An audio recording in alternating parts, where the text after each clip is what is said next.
Hello and welcome to Interview with the Rapper.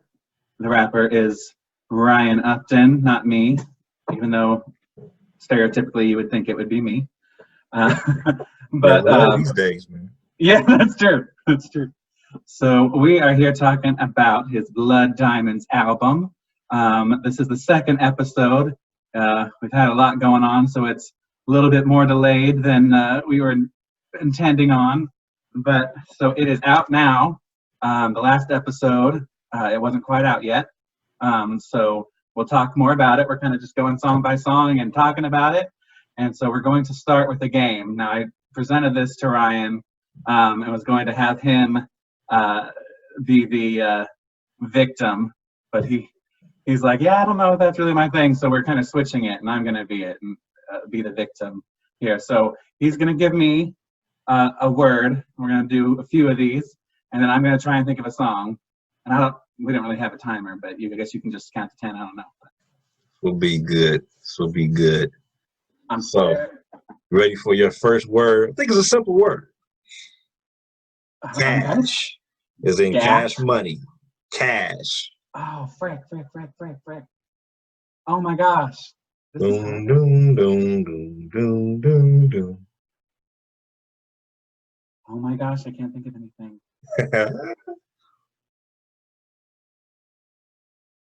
I feel like I should just make something up and you wouldn't even know.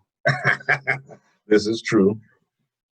There's got to be some country songs talk about cash. I know. Well, that's funny because I just keep thinking Johnny Cash. And I'm like, there has to be a song that just mentions Johnny Cash. Yeah. Okay, I give up. Cash. All I think about is Cash Money Records. And I thought of that too, but I'm like, what's this? I'm going to think of it as soon as this is going to be bad. You're going to give me like all of these and I'm just going to lose. And I'm so good at this normally. Okay. Next word. Desperate. Okay. So I can think of one, but nobody's going to know it. It's like, desperate boys and stupid girls. It's by a girl named Kimberly Caldwell. Nobody knows it. Okay. And I don't think I've heard it in a long time. But all right. At least that one was quick. Yeah. All right, now this one.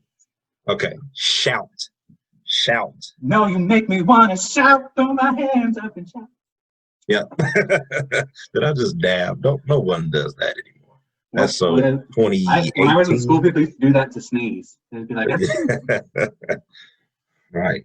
What? All right. I got one more word. Okay. Now this one, I'm hoping you go where I want you to go with this one. Because you put me onto this song that I'm thinking of, and it is now one of my favorite songs of any genre. Oh, then I think I know. I think I already know what it is. Well, I pretty much gave it to you, and the word is whiskey. Smooth fancy whiskey. Yeah. Just one scarlet wine. Okay. Y'all don't know. Tennessee whiskey. What's my man's name again? Chris Stapleton. See, he's one of those ones that I just feel like I don't care what genre you normally listen to. I just feel like if you like music, because he's officially country, but he's just a good songwriter, and he's got that kind of soul, kind of weathered. All of his songs I could hear being like old school soul jams. For sure. There's a lot of people on YouTube doing covers of that song, and they look like me, they look like you, they look like everyone. So that's just good music, period. Check Chris Stapleton out. And also, check out Uptown, Blood Diamonds. Ping. I wish if I was better with graphics, we'd have one like pop up right here. Right. I could do it. I could edit that. So, check that out. Click the bell, subscribe, ring the bell. What do they say? Okay, so anyway, we're trying to make this one shorter than the last one. So we're going to start with track 4 on the Blood Diamonds album, which is Let's Ride. And so this song, I kind of feel like on the surface, is kind of more stereotypical of what one might think a rap song would be. So those of you who don't know, Ryan also had a visual album listening party back on the day of the release, September 16th. 18th. 18th. Yeah. I knew I was going to mess that up. Good. So anyway, he has that out. It's still viewable for a limited time on YouTube. So go check it out while you can. And so I think this is the one me and my mom were watching, the virtual listening party. And my dad walked through when Let's Ride came on, and he's like, what are you guys watching? But he did end up staying, and he watched the whole thing with us. So, Nice. But anyway, so I think this is kind of an interesting juxtaposition for those who watched the first episode or who have heard, the album, going from Runaway into Let's Ride. And so I know we kind of talked that you kind of figure out the music and then you put the lyrics. So kind of what was your thinking both in writing the song and kind of its placement within all of these kind of a little bit more serious. Right. Yeah. Yeah. So honestly, like when I playing around making the beat, that main sound in there, I was like, man, this is just one of those more of a radio friendly type sounding beats as far as hip hop is concerned. And it's like, okay, let's make something a little more upbeat, a little more, something people can just vibe and maybe even dance to. And so with the weightiness of Blood Diamonds and then right into the Runaway, I'm like, all right, let me break it up. And like, I'm starting off the album so heavy, let me just throw in something fun and light, right? And so Let's Ride was just, like you said, man, it on the surface, it does sound like your stereotypical, here's the rapper talking about his cars, right? And talking about, whatever. And so, but the metaphor is underlined. It's about essentially, hey, ride with me, meaning hop in, take a look at my life. I'm not perfect, but yet I'm essentially Christ is my driver, right? And so it's a little not deceiving, but it's to pull you in, right? It's to pull you in, and you think here's just another typical song I'm just going to play in my car, but when you listen to the lyrics, all the analogies and metaphors are really talking about my walk or my ride with Christ. And so just a simple play on words and play on concept. So here's going to be probably one of the hardest hitting questions probably that I've asked you. Okay. So I don't know, just I guess prepare yourself. Can you explain to me what the meaning of hoopty is? Oh, Hoopty. He took my Hoopty and turned it into a classic. Okay. Y'all remember that show the exhibit was on, Pimp My Ride, right? Of course. Back in the day, there's been little variations of that show. Exhibit is my favorite artist. So anyway, what they would do is take these beat up cars, these beat up vehicles, and refurbish it or pretty much just give it a whole new look, a whole new feel. And so a hoopty is just a beat up ride, a beat up old car, just a A to B car, functional only, right? It's usually ugly. And so that is a hoopty. It's not a luxury car by any means. So, yeah. That's going to be a recurring series. And within this interview with the rapper series, explain to Jesse some of these words. So you never really heard anybody use hoopty in context? Never. Wow. Okay. Not once. That's part of my my education. That's all right. That's good. That's my what we're here for. Yep. Yeah, that's you'll say more of that as our series here continues. I'm not cool with the lingo. Even when I started at our job, people said I gotta dip people kept saying that, and I'm like, huh? And I thought they were talking about, like, I'm like, they're not going to let you chew tobacco here, I don't think. Oh my goodness. Oh no. And Yeah. anybody watching this, you guys don't even know. We used to work together, and we used to have a period of time, like about an hour each night, where it's just us. And this is kind of what it was.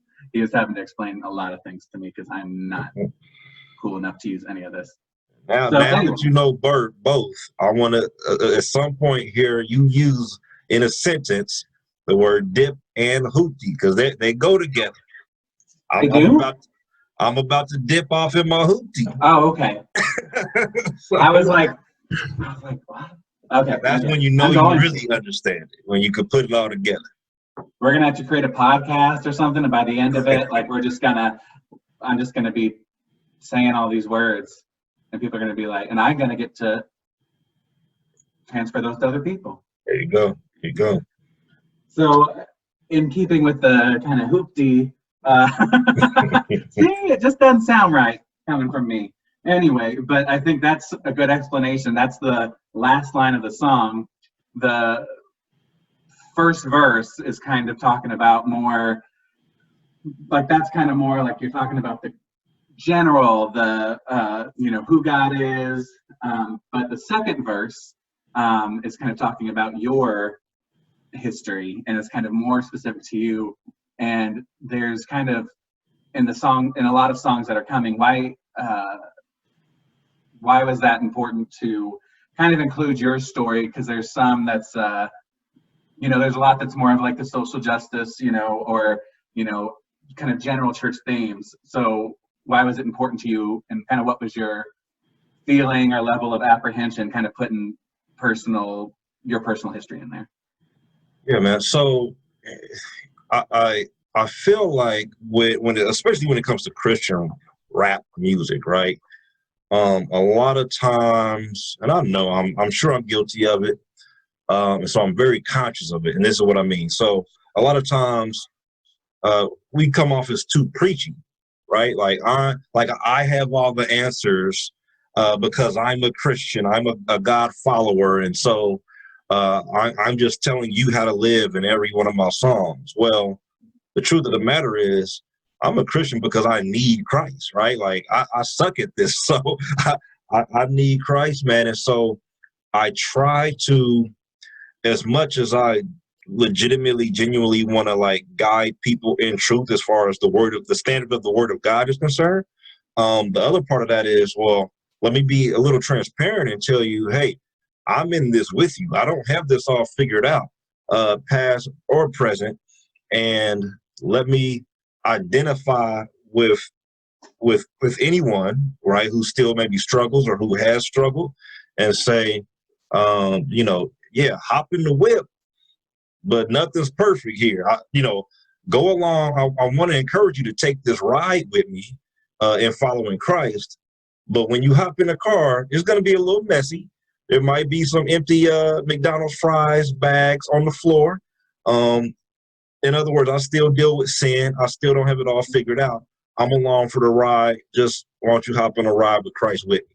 So I think that's important to let people know, like, I'm human, and I'm going to tell you I'm human. I'm not trying to hide behind some image of Christian perfection, because everyone knows that's fake anyway. So yeah, and I think I'm really glad you said that, because even just kind of in that description, it kind of makes even more sense of its placement, because like, hey, buckle up, because hop in and I'm going to tell you my story, because for those who haven't heard it, there's a lot more coming kind of from your story. And so it's like, it's not, you're preparing people, it's setting that up, which kind of takes us into the next song, Pressure. And I know for me, hearing this, it kind of very much reminded me of some of our conversations that we've had off of here. And so was this specific topic something you knew you wanted to write about going into this, or was that when you heard that beat, that's just what it made you think of? I did not at all plan to write about that to that beat. I felt like that beat was more like street, and I'm not a street dude, but like the vibe is just very like, I could see somebody just street, just, you know, talking about hard life on there. But for me, I had to maybe take that same energy, but flip it to what can I speak about honestly, or where do I think how people can relate across the board. And I've gotten a lot of feedback on that song. And I think it's because on some level I was successful in relating to people across the board on that.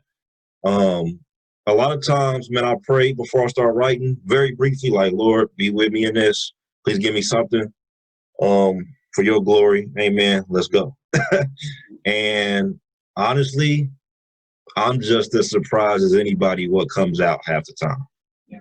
You know, like sometimes I have an idea when I'm making the beat, like, okay, this is kind of the direction, at least the vibe or energy I want to go with this song. On that one, I surprise myself. So, but at the end of the day, it's coming out of my experience, and not just my own experience, but in relation to others, saying, okay, maybe the first verse is more something that I specifically can deal with, or can identify with.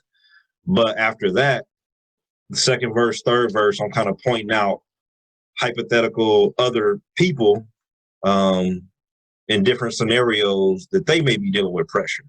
Yeah. I speak of single mothers. I'm not a single mother, but I can only imagine I was, for a little while, the child of a single mother. And so just kind of imagining being in someone else's shoes and writing on their behalf almost. So, yeah. And I think this one, especially that first verse, I feel like this is kind of where I kind of met you in your story. I just remember kind of at the beginning of the whole process before you really got into it, you know, kind of us both talking about. So, you know, even though mine's not, you know, exactly the same as yours, it's, you know, I remember having this conversation says, hey, like, you know, this is definitely not what we thought we'd be doing, you know, in our 30s. You know, my line that I always say to people is I was supposed to be rich and famous by now. Right.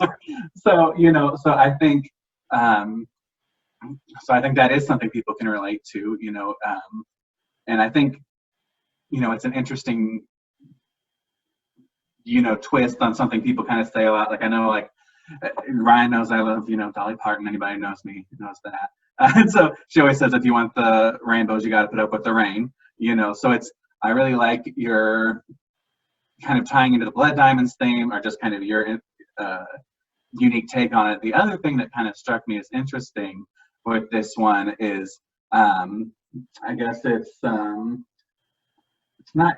is it in, yeah, it is in the chorus, or yeah, the hook. Yeah.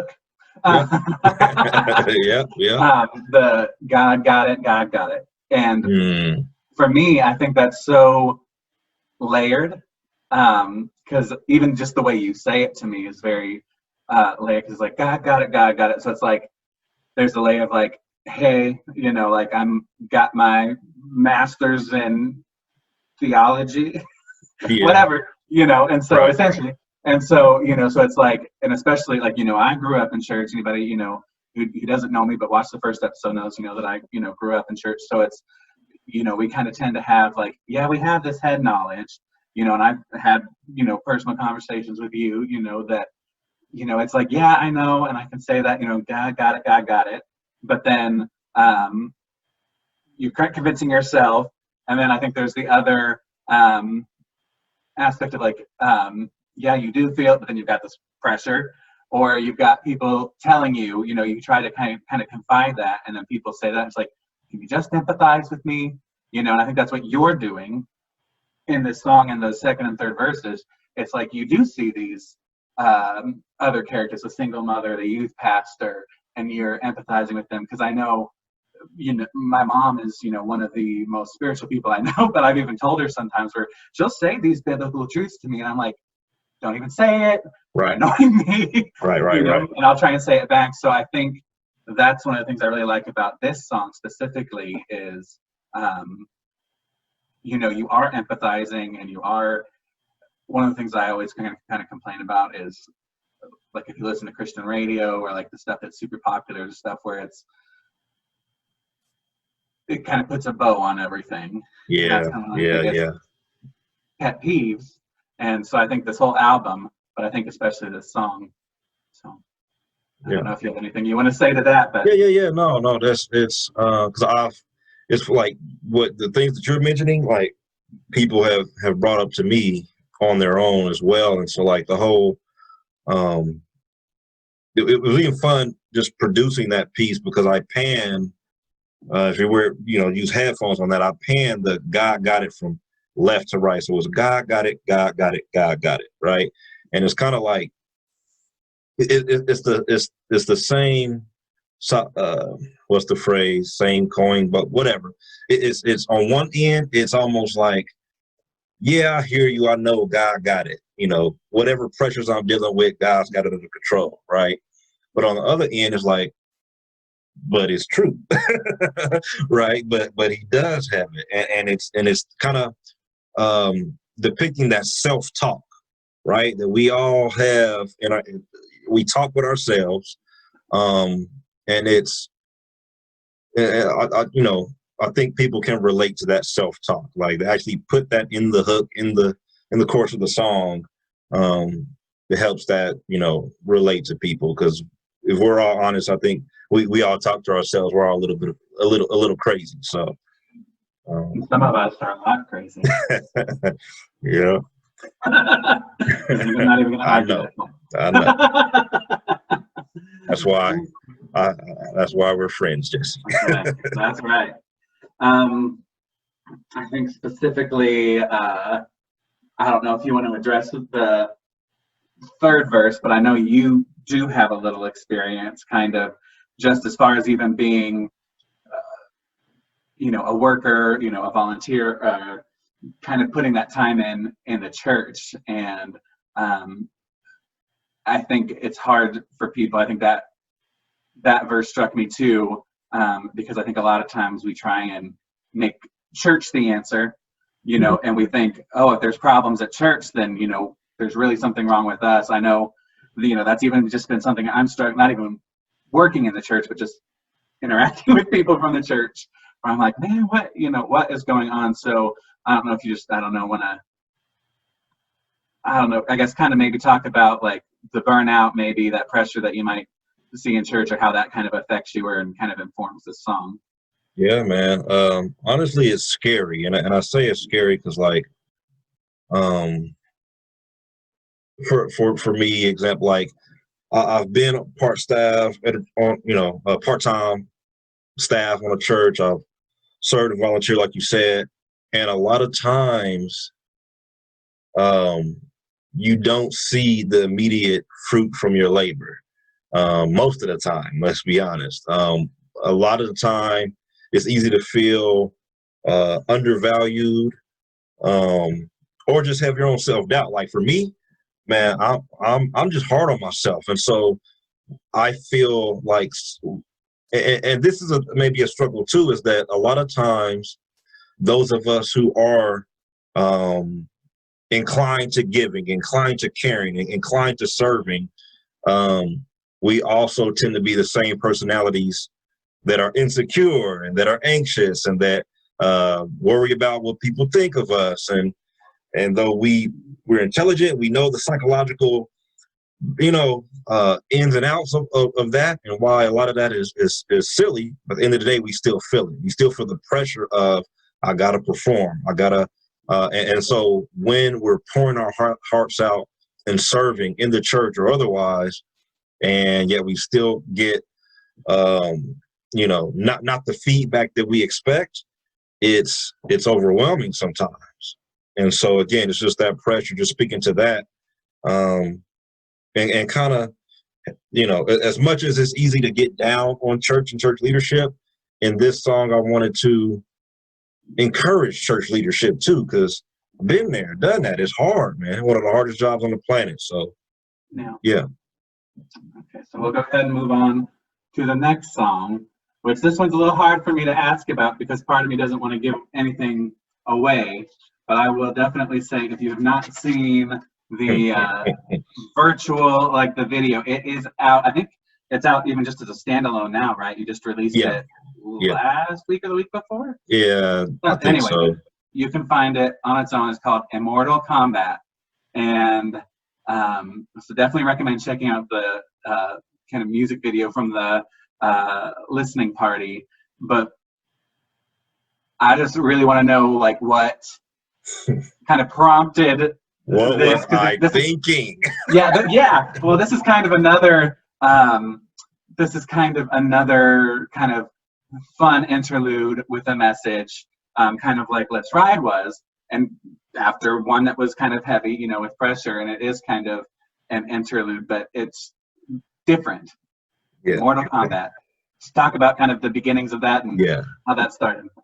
Yeah, man. So this was definitely one at the beginning that was just driven by the beat, like just playing around, like making a beat and just hearing all these kind of old arcade type, techno type sounds. I just wanted to challenge myself. I'm like, man, I can make a techno beat. I can make this, you know, let me venture out. And it's not necessarily techno, but whatever. It's whatever you want to call it. It's not hip hop, right? And so playing around with that, and I'm like, y'all kind of like this. Like, I'm not gonna rap to it, but I'm proud of what I've created, and I think it sounds cool. What am I gonna do with it though? And then just finding ways to tie it in, like, again, with the heaviness and the weightiness of a lot of the topics I'm dealing with on the album, I felt this was a great opportunity to throw in something that felt lighthearted.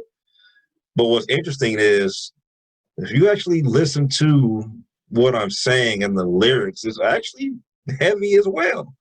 But I was able to present it in a more playful manner that our age group can identify with. You know, mostly like a lot of people grew up playing video games or playing Immortal Combat and heard the cheesy commercials, right, with the deep voice guy talking about this upcoming movie or this upcoming video game. And so just using the play on words with Immortal Combat versus Mortal Kombat, just thinking about eternal life, thinking about our eternal fate, whether heaven or hell, spiritual warfare, kind of just tying that combat analogy in with the fun idea of video games and even Westerns. So yeah, I like the kind of multi character driven thing there, and I was like, I really like this Western aspect. I'm gonna just say that I inspired that, even if I didn't. I introduced Ryan to Jolene, y'all, and I introduced him to some country, and he has introduced me to rap, even not his own. I also introduced him to Gladys Knight, so you're welcome, Ryan. We're gonna need to clarify that. I knew of Gladys Knight for the people. Let's be clear about that. I have just not done a full dive into Gladys Knight's albums like Jesse has. Yeah, Gladys Knight is one of my faves. Neither one of us wants to be the first to say goodbye. Go listen to it.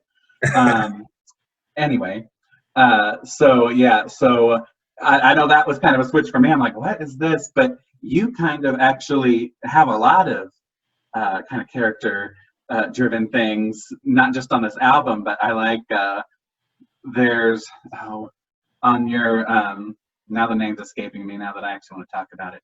On the Upside EP, when you do the what's the name of the song where you do the radio little skit? Yeah, it's called The Upside, actually. Oh, well, of course it is.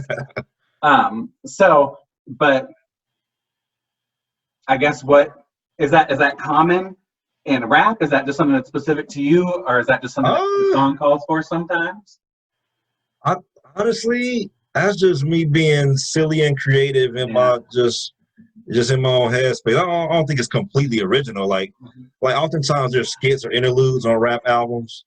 So I got distracted by Casey. Is that Casey? Yeah, that's TT actually. Oh, that's TT. Hi, TT. I don't know what she's doing. We're gonna ignore that. But so Thug but Life. yeah, man. Hashtag Thug Life. Right. TT. So yeah, man. A lot of rap albums throw comedy in there. Like it's kind of in the rap culture, we are is very much aligned with sports culture and comedy culture, right? For whatever reason, those three things are always kind of interwoven throughout. Let me just be honest, throughout hip hop culture, throughout Black culture, right? And so definitely not original in that idea, but for me, it's just like, you know what?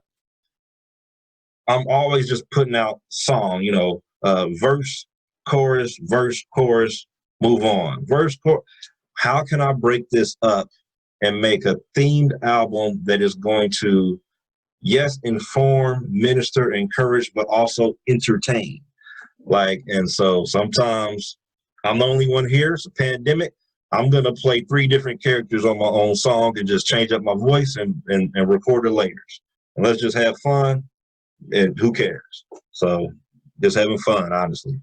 Well, and I've said this before, probably in the last episode, but even just to you, I really like throughout this album, there's even things that, like, if you think, rap isn't, either you just don't listen to rap very much or you think you don't like it. I really like your album and the music that you've made since, you've been letting me listen to it. It's very accessible, but I don't ever feel like you're pandering to anybody. I don't feel like you're like, well, I got to make this sound this way for this people, even though it's not my thing. I feel like it's all very authentic to you, but it's informed by a lot of different sources. You're never not saying what you want to say, but there's, even, I went on a walk today, and just so I could kind of be prepared for this, I was just listening to these 3 songs over and over again, and then Wonder, which is a song we'll talk about later. That's so different.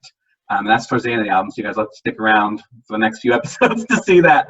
But there's just so many different colors to probably an interesting choice of words, but a lot of different colors right here. And so, but just on this album, and so definitely, if you haven't listened yet, go check it out. But I also want to know if you remember the moment, like Immortal Combat, just the title came to you. Like, that just seems like there had to have been a moment of like, ding.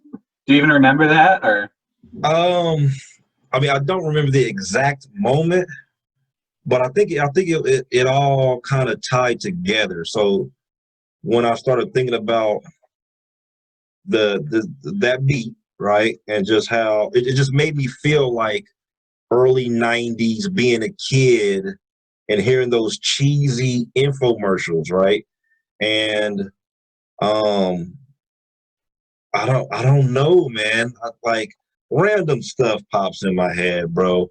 But I think when just thinking about the whole idea of spiritual warfare and then putting it with this kind of arcadish type techno beat, I'm thinking, okay, this is a commercial for something, and why not Immortal Combat? Like, because again, I'm thinking of the video game Mortal Kombat.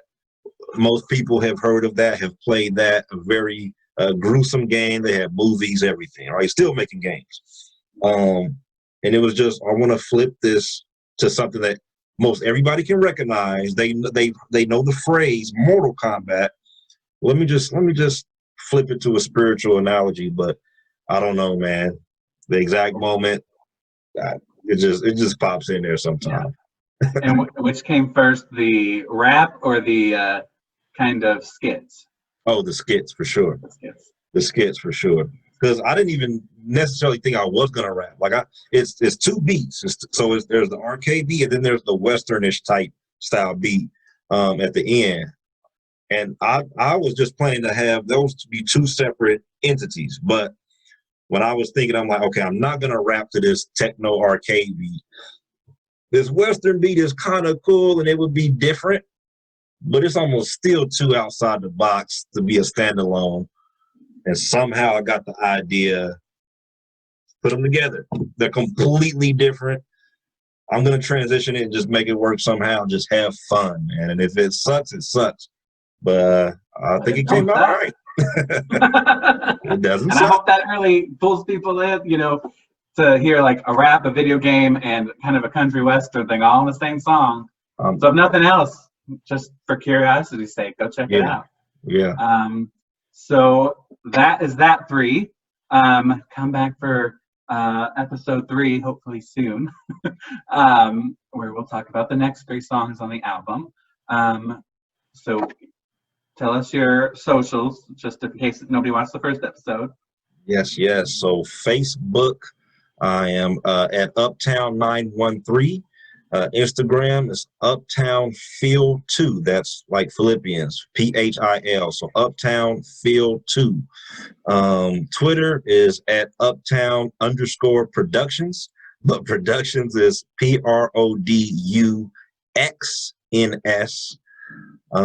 So yeah, and then honestly, the album is streaming on all platforms: Spotify, Apple Music, SoundCloud. Amazon, you name it, is out there. Plus, hit the YouTube channel as well, Uptown Productions. Yes, definitely go to the YouTube channel. Check out those. You can watch the whole virtual album release party. Correct? Yep. And I will put a link once this drops on YouTube.